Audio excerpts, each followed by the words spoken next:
Madame Verseoni, je vous écoute.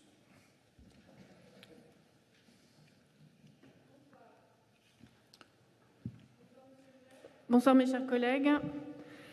Dans la section d'investissement pour le logement, en 2021, il a été budgété au chapitre 907 4 millions d'euros.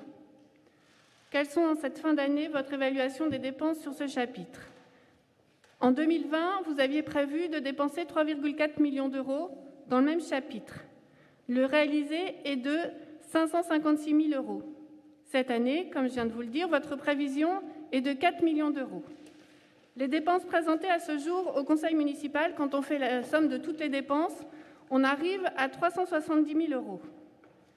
Vous allez me dire que si la ville n'a pas plus investi, c'est en raison de la non-obtention des permis de construire de certains projets immobiliers. Les dépenses prévues au budget sont en effet des subventions vers les logements sociaux dans le cadre des projets immobiliers construits sur la commune de Saint-Maur.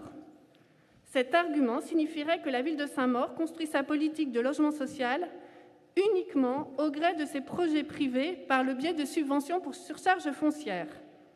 Aucune action proactive n'est mise en place, contrairement à vos engagements. Qu'en est-il de la mobilisation du foncier communal? Qu'en est-il du recensement des logements vacants? Combien d'agents municipaux travaillent sur la question du logement? Avez-vous informé, communiqué auprès des propriétaires saint-mauriens du dispositif d'intermédiation locative? Les propriétaires saint-mauriens connaissent-ils les aides que peut apporter l'ANA? L'ANA, c'est l'Agence nationale de l'habitat. Quels nouveaux moyens avez-vous mis en œuvre pour arriver à l'objectif que vous vous êtes fixé conjointement avec la préfecture de 12% de logements sociaux fin 2022? Tout ça dans le contrat de mixité sociale. Nous attendons en plus avec impatience le bilan de ce contrat depuis que vous l'avez signé. Bien, je vous remercie, Madame Verseoni. En fait, vous connaissez la réponse puisque vous le dites au début. C'est-à-dire que la surcharge foncière correspond à une aide que la ville apporte à des projets comportant du logement social. Moi, je ne sais pas bien ce que c'est des opérations privées ou publiques. En fait, ça n'a pas beaucoup de sens. Public ou privé, le logement social, il est social. Et on apporte autant d'intérêt pour la surcharge foncière. Donc, vous avez la réponse. Vous posez la question, mais vous avez la réponse. Il s'agit de l'argent des contribuables saint-mauriens que nous affectons pour aider le logement social. Il ne vous a pas échappé non plus que la ville est carencée, que vous en êtes d'ailleurs félicité et que vous avez soutenu toutes les propositions visant à faire en sorte que la ville ne puisse plus disposer ni du droit de préemption, c'est l'État qui préempte, ni des permis de construire, c'est l'État qui a les permis de construire, ni d'attribution, c'est l'État qui a les attributions. Donc, dans ces conditions, le contrat de mixité sociale entre la ville et l'État est de fait rompu, puisque nous n'avons plus, la ville, aucun moyen d'agir. Donc là, il faut l'avoir à l'esprit. Nous attendons que l'État, qui a décidé de réaliser du logement social à Saint-Maur, nous dise où elle a pu le réaliser. On verra dans quelles conditions elle l'a fait. Ensuite, vous nous avez indiqué qu'est-ce que vous avez fait et qu'est-ce que vous avez mobilisé. Alors, c'est assez curieux comme question parce que souvent, vous n'êtes pas la seule d'ailleurs, à dire à Saint-Maur on construit trop. Mais dans chaque construction, il y a du logement social. Donc que faisons-nous? Eh bien, nous favorisons la mixité sociale comme nous pensons qu'elle doit être favorisée, c'est-à-dire des logements qui sont parfaitement intégrés, qui sont parfaitement mêlés, pourrait-on dire même, dans des immeubles d'habitation le long des grands axes qui sont les seuls endroits où on peut construire, je vous rappelle, uniquement 4 étages. Nous avons aussi, et il faudrait peut-être le rappeler, mais je pense que vous le savez et que vous feignez de l'ignorer parce que ce serait pas pour vous agréable de nous féliciter de cette action, mais nous avons fait par exemple du bail réel et solidaire. Nous sommes, je pense, Pierre Guillard, c'est probablement l'opération la plus importante de bail réel et solidaire du Val-de-Marne, qui se trouve au 116 avenue Foch, et qui a été lancée et qui permettra notamment aux jeunes ménages de venir s'installer. Nous avons fait également du logement étudiant. Bon, il se trouve que le logement étudiant, pour les mêmes dispositions que vous avez soutenues par ailleurs, ne peut pas être comptabilisé dans le logement social. Moi, je considère qu'aider les étudiants, ça relève aussi du domaine social. Il y a quelque chose que vous connaissez bien, puisque vous y passez un peu de temps, et d'ailleurs c'est heureux, c'est le centre d'hébergement d'urgence, mais il se trouve que le centre d'hébergement d'urgence n'est pas comptabilisé dans le logement social. Bref, on a un certain nombre d'actions qui sont réelles. Nous accueillons aussi dans le domaine communal des Crétins d'Orient avec une session caritative. Il se trouve que ce n'est pas non plus le résultat d'une action sociale au sens que l'État le reconnaît. Bon, pour autant, ça ne nous empêche pas d'avancer et de faire en sorte qu'à sa mort, eh bien, chacun va pouvoir trouver peu à peu sa place dans un environnement que nous souhaitons et que nous continuons à souhaiter entièrement préserver. Oui. Quelle est votre deuxième question? Alors, je peux répondre 2 secondes par rapport à ce que vous avez dit. Déjà, le CHU, clairement, c'est pas compté comme du logement parce que c'est pas du logement, c'est de l'hébergement. Donc, ça n'a rien à voir. C'est quelque chose de complètement différent. Et donc, dans toute la liste des questions que je vous ai posées, il y en a une, par exemple, qu'en est-il du recensement des logements vacants, qui était bien dans le contrat de mixité sociale que vous deviez faire? Et ma question, combien d'agents municipaux travaillent sur la question du logement à Saint-Maur? Alors, concernant les logements vacants qui sont dans le contrat de mixité sociale, je vous ai répondu, il n'y a plus de contrat de mixité sociale, puisqu'il n'y a plus de partenariat entre la ville et l'État. Maintenant, est-ce qu'ils ont été recensés? La réponse est oui, puisque c'est dans le contrat de mixité sociale que vous venez de l'indiquer.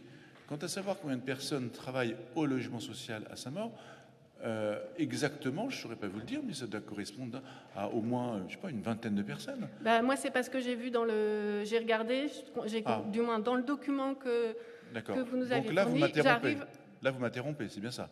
Donc, vous avez un chiffre. Quel est ce chiffre, Madame Verseoni? Alors, ce chiffre que j'ai vu dans le document où il y a la liste des employés et tout ça, alors peut-être qu'il y en a ailleurs, mais moi, j'en ai vu 3. D'accord. Qui sont dans quel service? Eh bien, dans le service Action sociale logement. D'accord. Est-ce que vous pensez que c'est le service Action sociale et logement qui produit du logement? Non, mais par exemple, ce que je veux dire, c'est que par exemple... Donc, ils ne sont pas que 3. Oui, mais ce que je veux vous expliquer... Donc, votre chiffre est faux. Je vous écoute. Quand on parle de recensement, c'est pas uniquement savoir le nombre de logements vacants. C'est aussi de réfléchir à l'ensemble. Là, vous changez de sujet. On passe sur les logements vacants. Je vous écoute. Non, c'était la question. Mais bon, il suffit pas de les recenser. Après, quand on a recensé, quand on a une liste, il faut s'intéresser à chaque logement pour voir ce qui est possible de faire. Parce que si on a une liste, le but, c'est pas d'avoir une liste. Le but, c'est de voir si, dans certains de ces logements, il y a possibilité, en accord avec les propriétaires, de permettre de trouver des solutions pour des gens qui ne sont pas logés. D'accord. Et qui fait ça? Eh ben, je ne sais pas, peut-être que des agents municipaux pourraient le faire. Il se trouve que nous le faisions et que l'État a décidé qu'il en serait autrement. Non. C'est pas moi qui l'ai décidé. Ça, vous êtes d'accord? Je ne pense pas que vous dites que le contrat de mixité sociale est rompu. Moi, je ne suis pas d'accord avec vous. Le contrat de mixité sociale tient toujours. Un contrat de mixité sociale, Madame Verseoni, c'est entre 2 personnes. Non, c'est entre la ville et la préfecture, c'est pas entre 2 personnes, je pense pas. Oui, entre 2 personnes. Si, ce sont 2 personnes. Oui, je suis excusé, parce que je vais vous le dire. Morale. Peut-être, mais c'est 2 personnes. D'accord. Donc, et d'ailleurs, c'était signé entre 2 personnes qui représentent les personnes morales. Oui. Le préfet et le maire de Saint-Maur.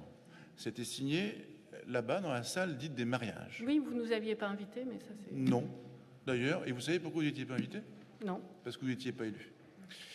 Si, on était élus. Si, on était élus. Non, vous n'étiez pas élu. Je suis désolé. C'était quelle date? Vous n'étiez pas élu, c'était en février. Non. Mais c'est pas grave, je vous en veux pas. Vous savez même pas quand est-ce que vous avez été élu. C'est pas grave. Non. Moi, je me souviens, c'était après. Je sais quand même quand j'ai été élu. Et je sais. Alors, dites-moi quand est-ce que vous avez été élu. J'ai été élu au conseil municipal en juillet 2020. Quand est-ce qu'a été signé le contrat de mixité sociale?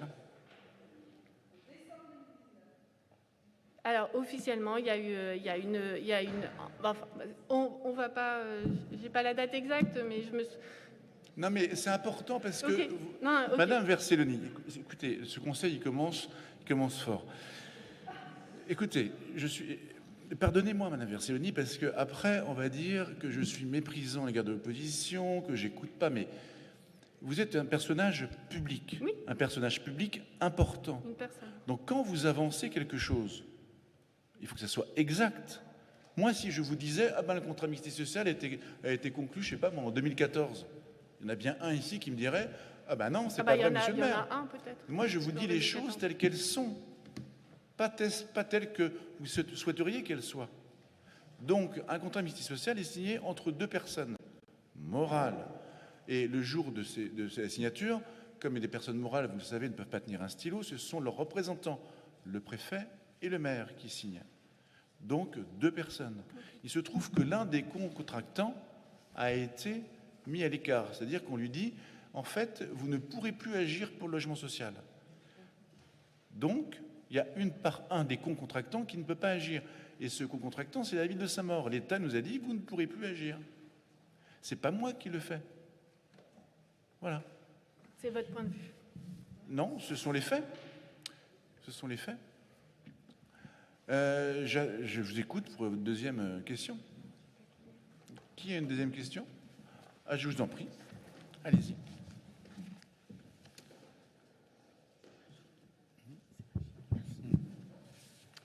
Bonsoir, monsieur le maire, très chers collègues. Nous avons été sollicités par un collectif de parents de l'école de Champignol sur les difficultés rencontrées sur les réservations du périscolaire, qui ont d'ailleurs lancé une pétition recevant plus de 100 signatures. Un des points à l'ordre du jour de ce conseil vise d'ailleurs à assouplir le système de réservation pour limiter les réservations non honorées. Néanmoins, au vu du taux de réservation non honorée évoqué en commission, de mémoire sur Champignol, c'était environ 13%, et la forte augmentation du nombre de réservations ainsi que l'application du protocole sanitaire, les inquiétudes demeurent. Des ouvertures de places supplémentaires sont-elles possibles? Les postes d'animateurs sont-ils tous pourvus? Les locaux permettent-ils d'augmenter le nombre de places? Et des mesures sont-elles en cours pour répondre à ces demandes? Merci. Bien. Écoutez, merci beaucoup pour cette question très précise et très utile. Madame Grandin, comme vous l'avez indiqué à l'instant, il y a une délibération qui porte sur le sujet tout à l'heure. Donc je vous propose que Julien Cocher ou Marion Cohen-Scali reviennent sur le sujet tout à l'heure, de telle sorte qu'on libère un peu de temps pour les autres questions. Y a-t-il une autre question? Oui, monsieur Caprani.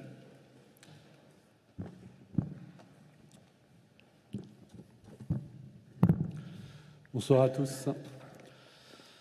Dans le cadre de l'accompagnement de la limitation de la vitesse à 30 km/h sur toute la ville, vous avez mis en place un certain nombre de radars pédagogiques, 4 de mémoire, qui devraient passer à 6. Et nous souhaiterions disposer des données enregistrées par ces radars. Nous savons par la voix de M. Roche que vous trouvez ces données peu concluantes, mais il est important qu'elles soient publiques. La majorité des communes ont entamé une démarche d'open data et dissimuler ces informations importantes pour comprendre les comportements du trafic motorisé ne peut en rien résoudre les problèmes d'insécurité routière dont sont victimes de trop nombreux Saint-Mauriens. Donc nous vous le redemandons, il est légitime que les élus aient accès à ces données. Les cacher ne peut que jeter le trouble sur les intentions de votre majorité concernant la sécurité routière. Trouble conforté par l'absence de réponse à notre question concernant le bilan de l'accidentologie dans notre ville durant le dernier conseil municipal. Donc, je vous le demande, faites œuvre de transparence pour la sécurité des Saint-Mauriens et rendez ces données publiques, s'il vous plaît. Merci. D'accord, donc vous considérez qu'on dissimule, qu'on cache, c'est bien ça? J'ai déjà demandé ces données, donc je les attends. Donc, vous allez certainement me les donner, alors. Mais ce n'est pas parce que vous les attendez qu'on vous dissimule ou qu'on les cache, qui vous dit qu'on est en situation de vous les donner, qui vous dit qu'on a le droit de vous les donner. Moi, je pense que ce sont des choses, encore une fois, oui, l'open data permet d'avoir une transparence sur un certain nombre de données. On a aussi des données qu'on n'est pas en situation de donner ou de délivrer. Et si on peut vous les donner, bien sûr que Germain Roche, en commission, vous les donnera. Et je ne crois pas que Germain Roche soit précisément une personne qui cache, qui dissimule et qui en refuse de dialoguer avec vous. Enfin, je crois même que c'est le premier qui est venu vous dire bonjour tout à l'heure. Enfin, il faut être... soyez un peu honnête dans la façon que vous avez d'aborder la relation avec la majorité municipale et avec ceux qui ont en charge ce genre de responsabilité. Bien sûr que tous les documents qu'on peut vous donner, on vous les donnera, bien sûr. J'aimerais bien savoir en quoi ces données pourraient être... Je ne sais pas. Je sais donnez-les, pas. tout Moi, simplement, monsieur le maire. Monsieur Caprani, c'est la première fois que vous me demandez. Donc moi, je ne sais pas, je peux pas vous dire. Vous croyez que j'ai la science infuse et que là, je vais demander à l'administration ce qu'on peut donner. Moi, ce que je sais, c'est sûr que les données récoltées, c'est toujours des choses sensibles. Et je pense que les Saint-Mauriens qui m'écoutent savent que c'est sensible parce que les données récoltées, ce n'est qu'à la condition qu'elles soient, dans certaines circonstances, d'ailleurs confidentielles, qu'on peut les récolter. Et c'est heureux. Ça vaut pour les caméras, ça vaut pour un certain nombre de choses. Mais toutes les données que l'on peut vous communiquer, bien sûr que nous vous les communiquerons. Bien sûr. Vous faites une confusion parce que les données auxquelles je fais allusion n'ont aucun caractère sensible. C'est simplement reconnaître quel type de véhicule, sans bien évidemment voir la plaque ou quoi que ce soit, et le trafic. C'est-à-dire que ces données-là, c'est quel type de véhicule transite, quelle est la vitesse. Donc, on est pour la protection des données personnelles. On ne parle pas de données personnelles, on parle de questions de trafic. Et si vous remémorez le début de ma question, je parle de mieux comprendre les trafics motorisés et pas de stigmatiser Pierre, Paul, Jacques ou Paul, que sais-je. Donc je ne vois pas en quoi ces données pourraient être... Pas de problème. Mais écoutez, on va vous les donner très rapidement parce que je n'avais pas compris cette question-là, parce que je lis votre question. Nous souhaiterions disposer des données enregistrées par ces radars. Oui, elles sont enregistrées, mais donc les données enregistrées par ces radars, moi je ne sais pas si je peux tous vous les donner. Mais en revanche, les données que vous formulez, c'est-à-dire le trafic, quels sont les excès de vitesse, est-ce qu'on roule plus vite la nuit que le jour, enfin ce genre de choses, eh bien oui, bien sûr qu'on peut vous les donner. En tout cas, si on en dispose, Monsieur Rush, je ne crois pas qu'il y ait de problème pour que vous puissiez en disposer et les communiquer. Monsieur Rush, vous avez la parole. Oui, merci, monsieur le maire. Non, comme je l'avais déjà indiqué en fait en commission, nous avons aujourd'hui des données, j'irai à l'état brut, au plan du volume, au niveau en fait des vitesses enregistrées. Elles sont en cours d'analyse et de structuration, et dès qu'elles seront disponibles, nous les communiquerons. Concernant l'accidentologie, je ne peux pas répondre, monsieur le maire. Parce que là, ce sont effectivement des rapports qui sont certainement en fait ou revêtent une nature confidentielle, mais concernant effectivement les données enregistrées par les radars, oui, dès qu'elles seront disponibles et structurées et exploitables en fait par vous-même, oui, bien entendu, on vous les communiquera. J'espère qu'elles seront assez rapidement structurées et donc exploitables, comme vous nous le dites. Juste pour l'accidentologie, ces données ne sont en rien, encore personnelles. La région, le département émet des données. Bien évidemment, il est hors de question de citer des gens ou quoi que ce soit. C'est simplement des circonstances d'accident qui, encore une fois, permettent de mieux comprendre la circulation et donc de prévenir les différents accidents et les nombreux blessés qui peuvent y avoir à Saint-Maur. Je rappelle qu'en moyenne, il y a un mort chaque année, un piéton en général, qui meurt sur la voie publique à Saint-Maur, alors que des villes comme Helsinki et Oslo ont eu 0 mort avec des populations 10 fois supérieures. Donc on a une marge de progression. Et ne nous retirons pas cette possibilité de mieux comprendre le trafic pour pouvoir protéger les Saint-Mauriens les plus vulnérables. Merci. Et moi, mais je retire aucun moyen. C'est pas vous qui avez passé la ville à 30 km/h, c'est la majorité municipale. Je parlais pas de moyens. Mais monsieur Caprani, vous pouvez avoir un échange sans interrompre. Vous savez, vous avez posé plusieurs questions. Ce n'est pas très respectueux pour vos collègues. Je vous le dis parce que vos collègues ne vous pourront pas poser des questions. La séquence est limitée à 30 minutes. C'est dans le règlement intérieur. Arrêtez de systématiquement interrompre les gens et surtout de porter des accusations. Moi, je ne retire rien. On travaille précisément à une ville apaisée. Et vous êtes précisément associé à ce travail avec la commission de Germain Rush. Donc arrêtez de nous faire des procès systématiques dès lors que vous avez un micro ou une caméra devant les yeux. Ou alors venez pas participer à la commission. Mais il faut choisir. Vous ne pouvez pas être à la fois dans une commission, avec un travail qui est un travail participatif et de concertation, je crois, apaisé, d'échange, où vous pouvez poser toutes les questions, et puis venir au conseil municipal, porter toutes les accusations en expliquant qu'on se retire des moyens d'intervention. Enfin, il faut trouver le bon équilibre dans vos propos et vos actions. Excusez-moi de reprendre, monsieur le maire, mais je ne vois pas en quoi j'ai parlé de retirer des moyens. Vous avez du mal à comprendre ma phrase. Je vous dis simplement de mieux comprendre le trafic motorisé et ensuite de pouvoir de faire des actions pour pouvoir, encore une fois, protéger. Bien sûr. Donc je n'ai rien... C'est précisément pour ça qu'on a compris. des radars pédagogiques. C'est précisément pour pouvoir le savoir. En tout cas, merci beaucoup, M. Caprani. Alors, il y a une autre question, je crois.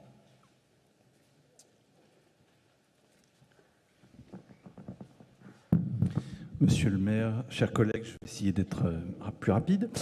Le marché de Noël des associations saint-mauriennes se tient depuis 25 ans place des Marronniers et revêt une importance particulière pour la vingtaine d'associations saint-mauriennes qui déploient des projets solidaires. Ils comptent énormément pour le financement de leurs activités, pour rendre visible leur action, pour développer un lien social avec les habitants et pour développer des collaborations entre associations. Cet événement fraternel a par ailleurs la particularité de rendre visibles les invisibles, les plus fragiles de notre société. En cela, il est essentiel. Les Saint-Mauriens ne s'y trompent pas, ils sont particulièrement attachés. Nous souhaitons, et c'est ma question, savoir pourquoi il n'a pas pu se tenir cette année place des Marronniers les 11 et 12 décembre, dans un temps de Noël, signe d'accueil et de fraternité. Envisagez-vous des compensations sous forme d'opérations de communication ou de subventions pour permettre à ces associations de financer leur activité autrement? Merci. Merci. Est-ce que Mme Camara souhaite répondre ou je fais? Non, Madame Camara. Merci, Monsieur le maire.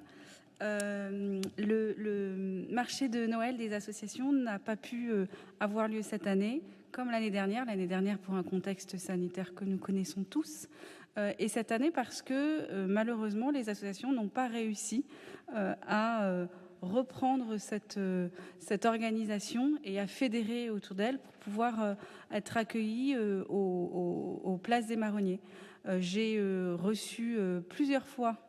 Alors, ils ne sont pas organisés en une seule association, mais c'est plusieurs associations. Donc, j'ai envie de dire, le représentant des plusieurs associations, je l'ai reçu plusieurs fois.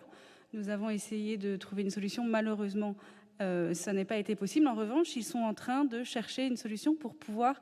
Parce qu'il y avait aussi un problème, en fait, tout simplement d'intempéries, en fait, qui aujourd'hui, voilà, c'était pas possible également à cause de cela. Et ils sont en train de chercher une solution pour pouvoir le faire au printemps. En tout cas, c'est ce qu'ils nous ont écrit. Et bien évidemment, on les accompagnera si cela est possible. Voilà. Alors, c'était d'ailleurs pas le 11, hein, c'était le 5 décembre qui était prévu initialement le marché de Noël. Oui, en même temps que le Téléthon, en fait. C'était pour faire un vrai